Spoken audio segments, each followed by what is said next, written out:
Hello प्यारे बच्चों, बीबी story land में आपका स्वागत है। तो आज की कहानी शुरू करते हैं। कहानी शुरू करने से पहले हमारे चैनल को सब्सक्राइब करें, लाइक करें और शेयर करें। पहाड़ियों और शांत जंगलों के बीच बसे एक आकर्षक छोटे से गांव में 4 जानवर रहते थे जिनके बड़े सपने थे। एक गधा था जो भारी बोझ उठाता था लेकिन एक मशहूर संगीतकार बनना चाहता था। एक कुत्ता था जिसकी इंद्रियां तेज थीं और रोमांच चाहता था। एक बिल्ली थी जो बाड़ों के पास शानदार रोमांच चाहती थी।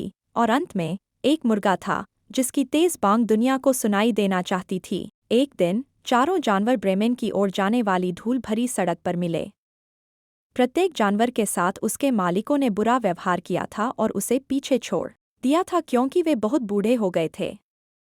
साथ मिलकर उन्होंने अपने सपनों का पीछा करने के लिए अपने अतीत को पीछे छोड़ते हुए एक नया भविष्य बनाने का फैसला किया। और इसलिए यह अप्रत्याशित समूह ब्रेमेन की यात्रा पर निकल पड़ा। उनके दिल आशा और उत्साह से भरे हुए थे।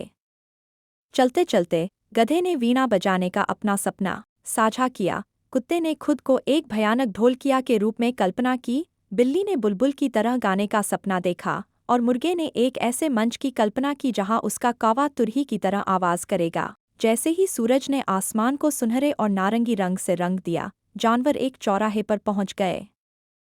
भूखे और थके हुए उन्होंने एक छोटी सी आग के पास एक आरामदायक खुली जगह में आराम करने का फैसला किया। वे बातें करते और हंसते, अपने सपनों की कहानियां साझा करते और हंसी ने उनकी भूख को भगा दिया। उनकी खुशनुमा बातचीत के बीच में कुत्ते ने अचानक अपने कान ऊपर उठाए और ध्यान से सुनने लगा।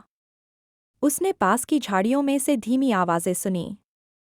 जानवर घबरा गए, लेकिन जल्द ही डाकुओं का एक समूह स्पष्ट इरादों के साथ छाया से बाहर आ गया। लेकिन हमारे बहादुर समूह ने हिम्मत नहीं हारी। योजना बनाते समय उनकी आंखें दृढ़ निश्चय से चमक रही थीं। गधा जोर से रेंकने लगा, कुत्ता जोर से भौंकने लगा, बिल्ली ने अपनी पीठ को मोड़कर फुफकार मारी और मुर्गे ने जोरदार बांग दी जो पूरे जंगल में गूंज उठी। डाकुओं को अप्रत्याशित आवाजों के मिश्रण से आश्चर्य हुआ। वे चौंक गए।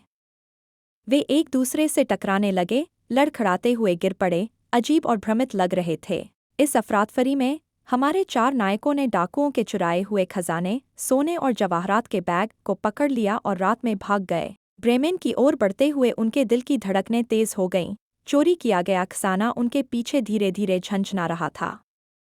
और जैसे ही भोर की पहली किरणें आसमान में छाईं, ब्रेमेन का गांव दूर से दिखाई देने लगा। जानवरों की आत्मा उत्साह से भर गई। जब वे गांव पहुंचे तो उन्हें एक खाली झोपड़ी मिली जो उनके सपनों को साकार करने के लिए एक आदर्श स्थान था। दृढ़ निश्चय के साथ उन्होंने अपने वाद्ययंत्र स्थापित किए और दिनरात अभ्यास किया।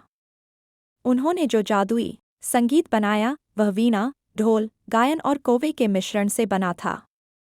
गांव वाले खुद को रोक नहीं पाए और झोपड़ी के चारों ओर इकट्ठा होने लगे। संगीत से उनके दिलों में गर्मी भर गई। संगीत समूह के बारे में बात तेजी से फैली और जल्द ही ब्रेमेन के मेयर ने उनकी प्रतिभा के बारे में सुना।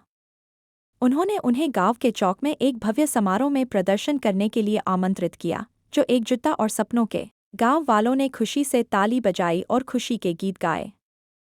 और जैसे ही सूरज डूबा, गांव में एक गर्म चमक छा गई। ब्रेमेन टाउन म्यूजिशियन ने बजाना जारी रखा। उनके सपने पूरे हुए, उनका उत्साह बढ़ा और उनकी दोस्ती पहले से कहीं ज्यादा मजबूत हुई। ऐसी और अच्छी कहानियाँ सुनने के लिए हमारे चैनल को सब्सक्राइब करें। मिलते हैं आपसे अगली नई कहानी के साथ। हमारी पूरी वीडियो देखने के लिए शुक्रिया।